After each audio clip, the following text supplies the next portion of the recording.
홍명보 인천공항에서 입장 발표. 홍명보 감독이 인천공항 기자회견에서 말했던 핵심적인 내용이 무엇이었는지 쉽고 빠르게 지금 바로 전해드리겠습니다.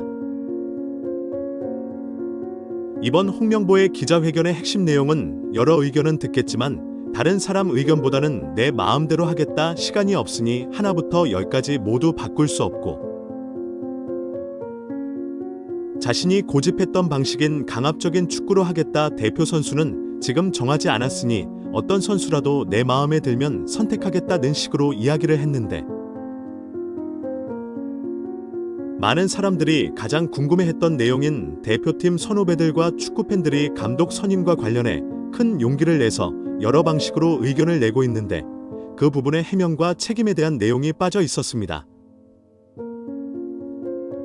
하지만 조금만 더 홍명보 감독의 기자회견을 자세히 보면 홍명보 감독이 축구팬들과 대표팀 선후배들을 어떻게 생각하는지 알 수가 있었는데요. 홍명보의 감독 자질 문제와 선임 과정의 문제는 이미 알고 있었지만 이 정도로 축구팬들과 선후배들이 목소리를 내는 상황에서 그가 이렇게 강경하게 나올 줄 몰랐습니다. 심지어 그의 아내가 속죄하는 마음으로 살아가겠다며 홍 감독을 원망하는 팬들에게 일일이 답글을 달았던 일이 있었기에 그가 책임을 지고 멋지게 내려오지 않을까 잠깐이나마 기대를 했었던 팬들도 있었죠. 하지만 그는 새 사령탑으로 선임된 뒤 첫 공식 일정으로 유럽 출장에 나섰고 외국인 코치 선임을 선임하고 자신이 부족한 부분을 모두 외국인 코치들에게 이야기를 듣고 책임을 나눠갖고 가고자 하는 것처럼 이야기와 행동을 하며 유럽으로 떠났고 이를 뒷받침할 비화로 홍명보와 히딩크가 겪었던 일로 이천수가 말했던 명보야 밥 먹자인 대중들에게 알려진 바로는 히딩크가 서열 문화를 내려놓으라고 지시하자 즉석으로 애드립을 날린 것으로 유명하지만 실제 내용은 조금 달랐습니다. 이천수는 자신의 회고를 통해 당시 명보야 밥 먹자라고 말하자마자 대표팀 분위기는 섬뜩할 이만큼 싸늘해졌다고 합니다. 홍명보와 함께 수비라인을 구축했던 1971년생 최진철은 그 말을 듣고 내기를 의심하며 또라이 취급을 했고, 막내 축에 속했던 1979년생 송정국도 그때 황선홍 같은 선배들 앞에서 고개도 못 들던 때였는데 반말을 한 것이라며 당시 모든 선수들이 욕을 했다고 말할 정도였는데요. 놀라운 건 이천수가 반말을 했던 건 결코 애드립이 아니었다는 겁니다. 사실 이 모든 판은 히딩크가 직접 짜놓은 설정이었다는 것인데요. 히딩크가 굳이 이천수에게 그런 지시를 내린 건 당시 이천수가 가장 어린 축에 속해 한국 특유의 위계 질서를 약화시키고 소통을 강화하기 위함인 건 예측 가능한 범위이긴 하나 우리는 여기서 의문이 들지 않을 수 없습니다. 가장 나이가 많았던 건 홍명보가 아니라 황선홍이었는데 왜 히딩크는 홍명보를 타겟으로 삼았던 걸까요? 분명한 건 히딩크의 눈은 놀라울 만큼 정확했다는 겁니다. 한국 대표팀 특유의 꼰대 분위기를 주도했던 게 다름 아닌 홍명보였기 때문에 그를 억누르는 것이 한국을 앞으로 나아가게 만들 수 있는 첫 단추라고 생각한 것이죠. 실제로 히딩크는 홍명보를 대표팀에 차출하지 않는 생각이었습니다. 실력만큼은 세계 최정상급으로 뛰어나더라도 플레이 스타일이 독불 장군형인 선수는 과감히 배제했던 히딩크의 신념이 반영됐기 때문인데요. 얼마나 동료 선수들을 위해 희생하는지 그리고 팀에 기여하는지 오직 이 두 가지만 보고 엔트리에 차출했던 히딩크의 과정에서 쇼맨십에 눈이 멀어있던 김병지가 가장 먼저 탈락하기도 했죠. 일례로 홍명보의 경우는 팀의 둘째 형이라 고참 선수랍시고 사사건관이 팀을 장악하려 들었고 당시 히딩크는 그런 홍명보를 거칠게 꾸짖으며 과감히 내쫓기도 했습니다. 한국 축구는 홍명보를 중심으로 돌아가기 시작한 지금을 보면 알 수 있죠. 과정을 무시하고 절차를 무시하고 상식에 어긋나도 홍명보가 중심에 있다면 하지 못할 일이 없었습니다. 모두가 맞다고 박수를 쳤습니다. 모두가 잘한다고 동조했습니다. 하지만 히딩크는 이미 그를 알고 있었고, 이에 홍명보는 모든 것을 버리고 겸손하게 경기에 임하겠다고 손이 발이 되도록 빌고 나서야 겨우 부름을 받을 수 있었는데, 하지만 그런 히딩크도 결국 홍명보를 100% 제어하는데 실패하고 맙니다. 8강 스페인전에서 마지막 킥으로 나서 한국의 4강 신화의 주역이 되자마자 홍명보는 결국 히딩크가 가장 우려했던 사건을 저지르게 됩니다. 역대급 기록에 도취되어 밤새 술파티를 벌인 것입니다. 소식을 듣고 분노한 히딩크는 우리의 목표는 4강이 아니다. 적어도 나의 목표는 우승이다. 라며 문이 부서질 정도로 세게 닫고 나갔다는 후문이 바로 이때 등장한 것이었죠. 더 충격적인 건 4강 신화에 감동했던 축구. 팬들이 독일전에서 한국이 왜 패했는가, 실점의 기점이 누구였는지는 아무도 관심이 없었다는 점입니다.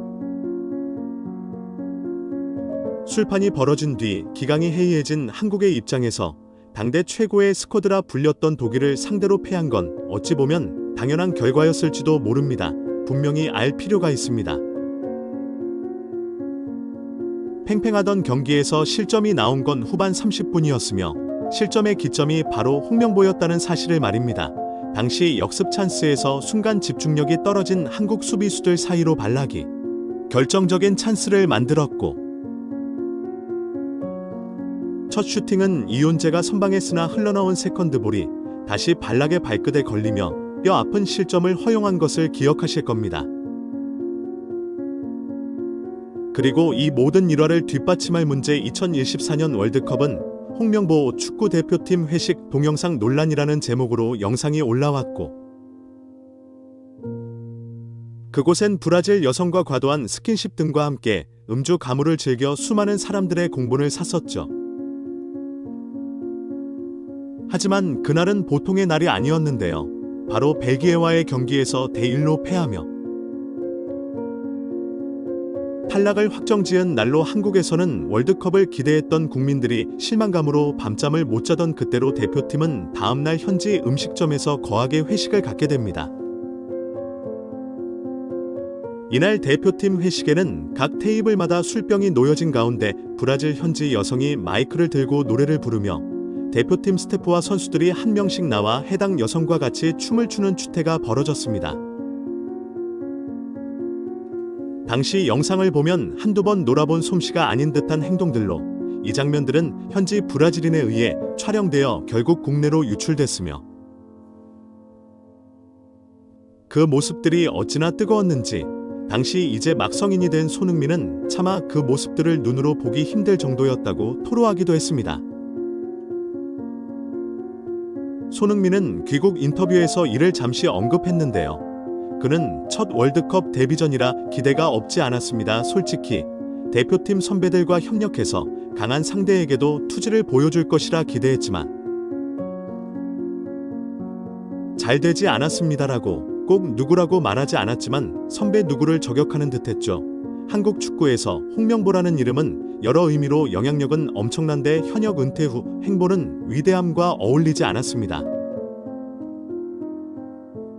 아쉬움이 더욱 컸습니다. 아니, 시간이 갈수록 우리의 영웅은 변했습니다. 기대한 것과 많이 다르게 2002년 4강 신화가 뒤를 받쳐주었습니다. 한국 축구 역사상 가장 강력하고 단단한 까방권이 막아주었습니다. 대한축구협회도 선수 영웅을 감독 영웅으로 만들기 위해 온갖 특혜를 제공했습니다. 홍명보는 괴물로 변해갔습니다. 한국 축구는 홍명보를 중심으로 돌아가기 시작했습니다. 과정을 무시하고 절차를 무시하고 상식에 어긋나도 홍명보가 중심에 있다면 하지 못할 일이 없었습니다. 모두가 맞다고 박수를 쳤습니다. 모두가 잘한다고 동조했습니다. 2005년 딕 아드보카트 감독이 대표팀 감독으로 부임했습니다. 홍명보는 코치진으로 합류했습니다. 그런데 1급 자격증이 없는 상황에서 대표팀 코치가 되었습니다. 무자격 논란이 일어났습니다. 그때 축구협회는 지휘권을 갖지 않는 보조 지도자 역할이기 때문에 홍명보 코치의 1급 자격증 취득 여부는 크게 문제될 게 없다고 강조했습니다. 형평성 문제는 조용히 사라졌습니다. 2009년 국제축구연맹 U20 월드컵 감독을 맡으면서 본격적인 감독 홍명보의 커리어가 시작되었습니다. 8강이라는 성과는 지도자 홍명보의 가능성을 보여준 대회였습니다. 그리고 이어진 2020년 광저우 아시안게임 4강에서 골키퍼 교체라는 치명적 실책을 저지르며 결승 진출에 실패했습니다. 아시안게임에서 결승에 가지 못했습니다. 다른 감독이었다면 경질당했을 것입니다. 홍명보에게는 그런 잣대를 들이대지 않았습니다. 이런 선택은 2012년 런던 올림픽 동메달 획득으로 만회되었습니다. 한국 축구 역사상 첫 올림픽 메달이었습니다. 위대한 한국 축구의 역사입니다. 감독으로서 커리어 최대 성과였습니다. 그런데 이때부터였습니다. 부작용이 역효과가 생기기 시작한 것이, 홍 감독을 향한 맹신이 시작된 것이, 홍 감독이 하는 일은 무조건 옳은 것이라고 세뇌당하기 시작한 것이, 무조건적인 찬양이 시작된 것이 문제였죠. 이 맹신은 냉정함을 잃었고 판단력도 잃었습니다. 성인팀을 단 한 번도 지도해보지 못한 홍 감독에게 성인 최고의 무대인 월드컵 지휘봉을 맡기는 지경까지 이르렀습니다. 예고된 참사였습니다.